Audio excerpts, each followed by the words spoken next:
કેમ છો બધા? મજામાં ને? ચાલો આજે આપણે NMMS અને જ્ઞાન સાધના ની જે પરીક્ષાઓ આવે છે એની અંદર કેટલાક મૂળાક્ષરો તમને મૂળાક્ષરો આપ્યા છે. શું મૂળાક્ષરો? એ મૂળાક્ષરોના કોડ સંખ્યા આપી હશે. મૂળાક્ષરો પરથી સંખ્યાનો ઉપયોગ કરીને કેટલાક તમને પ્રશ્ન પૂછવામાં આવશે. બરાબર? તો એના વિશેના આપણે અભ્યાસ કરવાનું છે. મેં તમને અગાઉ પણ વાત કરી છે બાળકો કે અમુક પ્રશ્ન એવા હોય કે આપણને બહુ સરળ લાગે છે. બરાબર? અને આપણે પછી શું કરીએ છીએ? એકદમ સરળ હોય તેને જ આપણે શું કરી દઈએ? ખોટું કરી દેતા હોઈએ છીએ. બરાબર? તો જ્યારે પણ આપની સમક્ષ પ્રશ્નપત્રમાં એવા પ્રશ્નો હશે જેટલા સરળ પ્રશ્નો પૂછાય છે એ તો આપણે બધા જ પ્રશ્નોના જવાબ સાચા લખવાના છે. બરાબર? તો વધુ વાતો ન કરીએ, આપણે બોર્ડ પર જોઈશું. જો અહીંયા દેખાય છે મૂળાક્ષરોને નીચે મુજબના અંકોમાં દર્શાવી જવાબ લખો. સૂચના શું આપવામાં આવી છે કે મૂળાક્ષરોને નીચે મુજબના અંકોમાં દર્શાવી જવાબ લખો, એટલે કે સાચો જવાબ લખો. જવાબ લખો એટલે આપણે શું સમજવાનું છે? સાચો જવાબ લખો.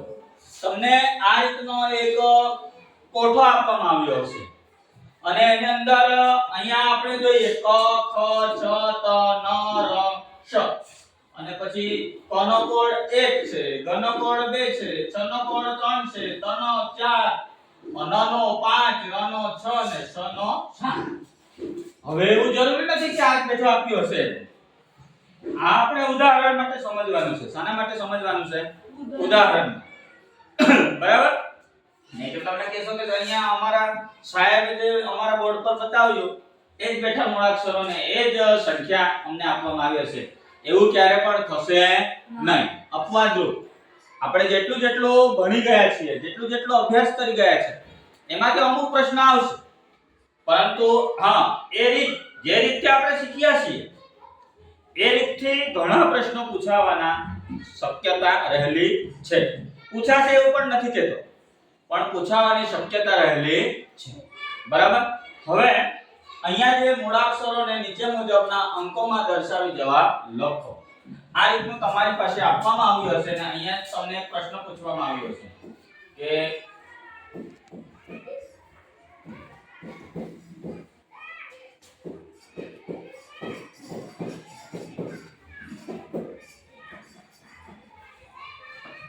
શું લખ્યું છે?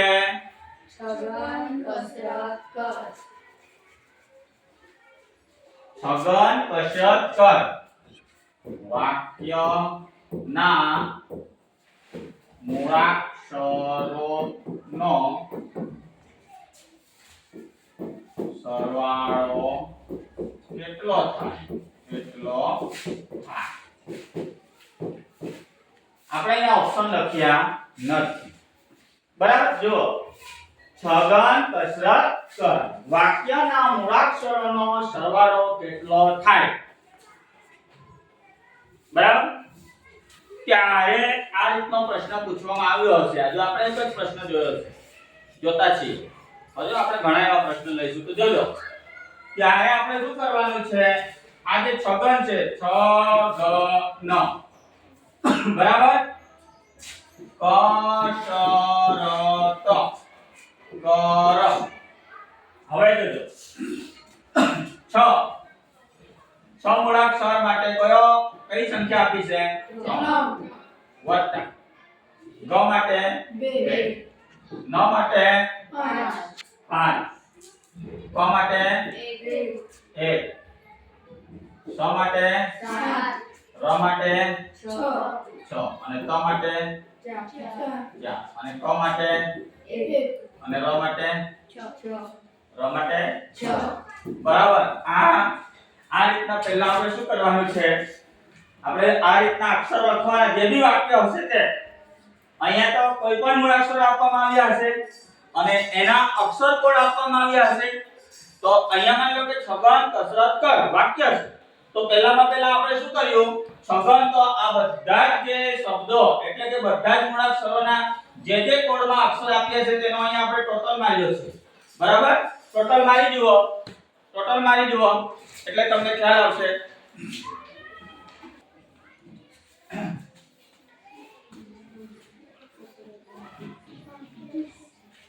ચાલો શાંતિબેન કેટલો જવાબ આવ્યો બેટા? 35. શીતલબેન 34. દાનિયલભાઈ 32. આરતીબેન કેટલા આવ્યો?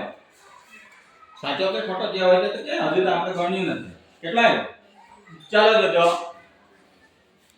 જોઈએ આપણે પ્રશ્ન કેવો પૂછ્યો છે? એકદમ કેવો છે? સરળ.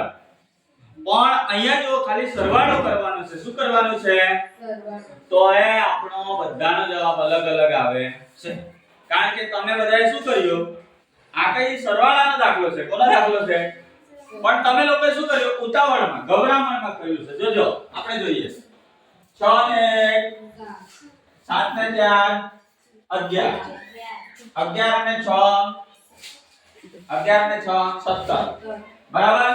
17 ને 7 24 24 ને 1 25 ને 5 30 30 ને 2 32 ને 3 તેનો જવાબ કેટલા આવે છે બેટા?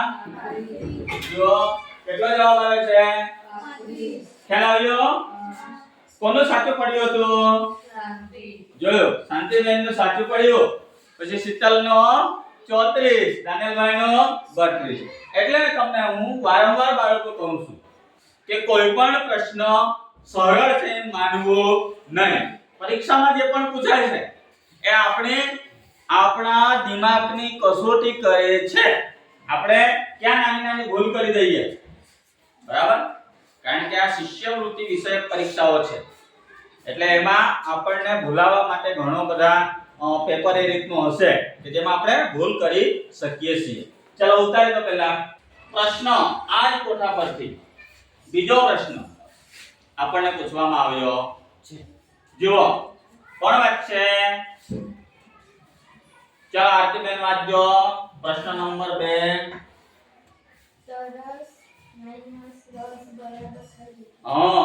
તરસ માઈનસ રસ. તરસ માઈનસ રસ બરાબર ખાલી જગ્યા. લાવો જવાબ છે. તો અહીંયા જુઓ કોઠો છે જ આપણી પાસે. અહીંયા શબ્દોમાંથી આપણે ગણિતની ગણતરી કરવાની છે. શાનામાંથી?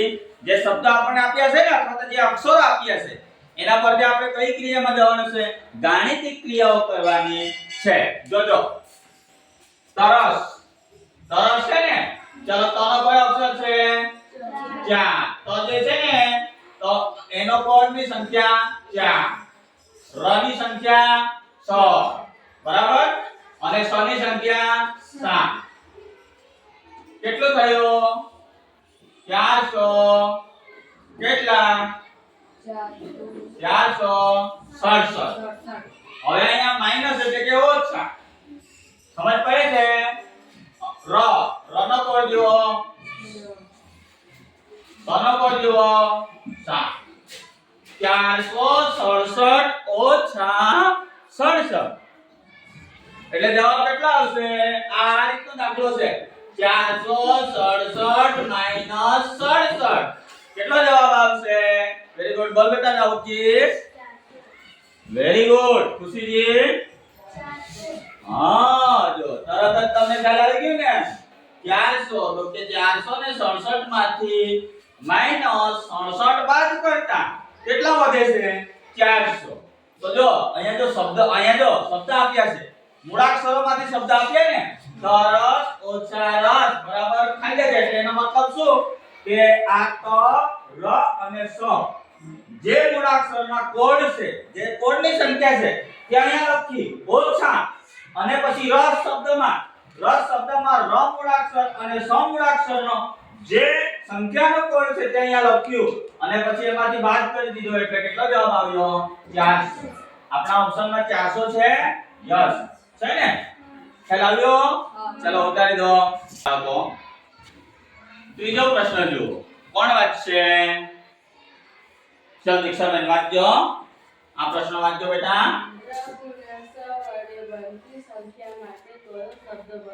હા, ર ગુણ્યા 100 વડે બનતી સંખ્યા માટે કયો શબ્દ બને? ર ગુણ્યા 100 વડે બનતી સંખ્યા માટે કયો શબ્દ બને? હવે તમને આઈડિયા આવી ગઈ હશે. ચાલ દાનિયેલભાઈ શું કરવાનું છે બેટા? હા, ર કેવું? હા, ર ના નીચે 7 અને રોના નીચે 6. ર ના નીચે 6. ચાલ તું કે કેવું કરીએ બેટા? ર ના નીચે 6. હા, અને સોના નીચે 7. અને સોના નીચે 7. હવે ગુણાકાર. ગુણાકાર. ખ્યાલ આવ્યો ને? જો ર તો કે ર જે મૂળાક્ષર છે એનો અક્ષર કોડ કયો છે? 6. અને સ મૂળાક્ષરનો અક્ષર કોડ કયો છે? 7. તો આપણે જોયું ર ગુણ્યા 6 ને એટલે કે 6 ગુણ્યા 7 તો 7 6 42. 7 6 કેટલા થાય? 42. બેસી તો દીકરા 7 6 42 થયો. હવે અહીંયા શું કહે છે કે ર ગુણ્યા 100 વડે બનતી સંખ્યા માટે કયો શબ્દ બને છે? કયો શબ્દ બને? તો હવે 42 આવ્યું ને તો 4 અને 2. તો હવે અહીંયા પાછા અક્ષર કોડ જુઓ. આપણે તો શબ્દ બનાવવાનો છે ને. તો 4 માટે કયો શબ્દ છે? એ અક્ષર છે મૂળાક્ષર ત. 4 માટે કયો છે? ત. અને 2 માટે ગ. તો કયો શબ્દ બને છે? કયો શબ્દ બનશે? તક. જો ઓપ્શનમાં છે તક, ર સ ગ તક. યસ, ડી તક. ચલો ઉતારી દો. પ્રશ્ન નંબર 4. કોણ વાંચશે? દાનિયેલભાઈ વાંચજો બેટા. સફરજન શબ્દ માટે કયો અંક સંકેત યોગ્ય ગણાય છે? કયો શબ્દ છે? સફરજન. સફરજન એટલે એપલ. શું? હા, મજા આવે ને? કેટલાને મોઢામાં પાણી આવી ગયું? હા, બરાબર. જોજો સફરજન શબ્દ માટે કયો અંક સંકેત યોગ્ય ગણાય? હવે અહીંયા આપણે પહેલા શું કરીશું? આપણી પાસે જે કોઠા આપેલું છે મૂળાક્ષર અને મૂળાક્ષરોનો અક્ષર કોડ આપ્યા જ છે એટલે કઈ ગભરાવાનું છે નહીં. જોજો સ ખ ર જ ન. ચલો સનો અક્ષર કોડ કયો છે? આમાં ફ છે? નથી ને? ચલો એને છોડી દો. ર માટેનો અક્ષર કોડ કયો છે? છ. જવામાં છે? નથી, એને છોડી દો. હવે ન માટેનો અક્ષર કોડ 5. બરાબર. આપણા બે બાળકોએ આ ગણતરીમાં જવાબ સાચો લાવી દીધો છે. શીતલબેન એ છે ખ માટે શું મૂક્યું હતું બેટા? 8. દાનિયેલભાઈ જ માટે તે શું મૂક્યું હતું બેટા? 9. બરાબર. તો એનો સાચો જવાબ આ આવે છે. તો તમે લોકોએ અંદાજ લગાવ્યો હશે કે ખ અને જ માટે અહીંયા આપણા પાસે અક્ષર કોડ આપ્યા નથી કે એ મૂળાક્ષરો પણ નથી. એટલે તમે ક્રમિક સંખ્યા મૂકી દીધી છે 8 અને 9. આ એક તમે તર્ક લગાવ્યું ક્રમિક સંખ્યાનો 8 અને 9. બરાબર. એ પણ તમે બરાબર સાચું જ વિચાર્યું છે. પરંતુ અહીંયા હજુ આપણે બીજી વસ્તુ જોવાની છે. જોજો જ્યારે અહીંયા આપણે કોઈ સંખ્યા મૂકીએ છીએ ને ત્યારે અહીંયા જે ખૂટતી સંખ્યા મૂકવાની હતી તો અહીંયા જે 7 છે પહેલી સંખ્યા અને જે તમે સંખ્યા મૂકો છો એનો સરવાળો જુઓ તો 7 અને 8 નો સરવાળો જુઓ તો કેટલો થાય છે? ગણિતની ક્રિયા છુપાઈ છે. તમે તર્ક ક્રમિક સંખ્યાનો લગાવ્યો એ સાચું જ છે, પણ હજુ એક બીજો તર્ક આવે છે. શું છે? તો કે જ્યારે 7 છે પણ 3 નથી તો આપણે 8 મૂકીએ તો 7 ને 8 નો સરવાળો 15 થાય છે. થાય છે 15? થાય કે નહીં થાય? થાય ને. તેવી જ રીતે અહીંયા પણ જોજો. અહીંયા જમા જે મૂળાક્ષર જ છે તો જમા આપણને સંખ્યા તૂટતી હતી ને, તો હવે અહીંયા આપણે શું કર્યું હતું? અહીંયા ફરી સંખ્યા તૂટતી હતી તો આપણે આગળની સંખ્યાને જે વચ્ચે મૂકીને સરવાળો 15 લાવ્યો. તો અહીંયા પણ કરી જોજો એક તર્ક બેસે છે કે નથી બેસતો. 6 અને 9 મૂકીએ તેનો સરવાળો પણ કેટલો થાય છે? 15 થાય ને. એટલે એનો જવાબ શું આવશે? 7 પછી 8 પછી 6 9 5. એટલે સફરજન શબ્દ માટે કયો અંક સંકેત યોગ્ય ગણાય? તો કયો અંક? જો 78 6 95. એટલે એનો જવાબ શું આવશે? 78 6 95. જે ઓપ્શન એ છે ને એ આવે. તમે જે તર્ક લગાવ્યું હતું તે પણ બરાબર હતું, યોગ્ય હતું, પણ અહીંયા એક બીજી પણ ક્રિયા થાય છે કે જે અહીંયા જે આ સંકેત સાથે જે ખૂટો અંક મૂકીએ છે ને તેનો સરવાળો કેટલો થઈ જાય છે? 15. અહીંયા પણ એનો સરવાળો કેટલો થઈ જાય છે? 15. એટલે આ રીતે આપણે ચેક કરવાનું અને જવાબ લખવાનું છે. ચાલો ઉતારી દો. આ પ્રશ્નનો તમે ગણતરી કરી દીધી? કરી દીધી ને? તો કેટલા જણાએ ગણતરી કરી? હાથ ઉપર કરો. ચાલો એટલા જણાએ બરાબર. હા ચાલ કાનમાં જ કહેવાનું છે. બોલજો કેટલો જવાબ આવ્યો, બીજાને સાંભળે એવું. ચાલો જોઈએ. ચાલો દાનેલભાઈ તમારો કેટલો જવાબ આવ્યો? 18. આરતીબેન 18. શીતલબેન 18. શાંતિબેન 18. ત્યારે તો મને બધા લોકો અલગ જ કીધું, કોઈએ બે કીધું. ચાલો જોજો. કસરત માટે સાચું કયું છે? જો કસરત શું છે? કસરત. એના માટે સાચું શું છે? જો 18 8 + 10 કર જે 15. આ બી સાચું છે, આ પણ સાચું છે, આ પણ સાચું છે. આમ આપણને એવું લાગતું છે કે આનું કોઈ બંધ બેસતું નથી, બરાબર ને? જો હવે આપણે જોઈએ કનો અક્ષર કોડ કેટલો છે? 1 વત્તા સનો કેટલો છે? 7. રનો 6 છે ને, અને તનો 4. 10 7 17 ને 18. અહીંયા 18 છે, અહીંયા અને 8 + 10 એ 15 થાય. થાય કે નહીં? હવે સાચું કહ્યું. આ સમીકરણ બને છે ને. અહીંયા આપણે આમ કરી દઈએ તો પાછા કઈક સંખ્યા મૂકી દઈએ તો બીજગણિતનું સમીકરણ બની ગયું ને. એટલે આપણે કસરત માટે એના જે બધા મૂળાક્ષરોના જે અક્ષર કોડ છે એનો આપણે સરવાળો કરી દીધો. જવાબ આવ્યો 18. તો 18 તો અહીંયા 8 + 10 પણ 18 થાય છે. પણ અહીંયા બીજી કોઈ સંખ્યા ઉમેરતા જઈએ તો અહીંયા તસ્કર જો અહીંયા જે મૂળાક્ષરો છે તે ઓલ્ટરનેટ કરી દીધા છે. તો કોઈ એમ કહે છે કે આ પણ સાચું છે. 15 કઈ જગ્યાએ સંબંધ ધરાવતો નથી. પરંતુ બાળકો શું છે? કસરત માટે સાચું કયું છે? એટલે આપણે જ્યારે આ અક્ષરોના કોડનો સરવાળો કર્યો તો 18 આવે છે. કે એનો ઓપ્શન કયો આવશે? એ. સમજાયો? સમજાયું? કેટલા બાળકોને સમજાયું? સરસ, ઘણા બાળકોને સમજાયું છે. તો બાળકો મૂળાક્ષરોને જ્યારે તમને આ રીતના પ્રશ્નો મૂળાક્ષરોને અંકોમાં દર્શાવીને જ્યારે જવાબ આપવાનો હશે ત્યારે તમારે આ રીતે તમારી बुद्धि का इस्तेमाल करना पड़ेगा. बराबर. હવે આ ટાસ્ક અહીંયા આપણે પૂર્ણ કરીએ છીએ. જો તમને ઘરે જોજો આવા અક્ષર કોડ બનાવજો અને રમત રમી જોજો, બરાબર? અને ક્યાંક મૂંઝવણ થશે તો મને પૂછજો. આ ટાસ્કને આપણે અહીંયા પૂર્ણ કરીએ છીએ. ધન્યવાદ.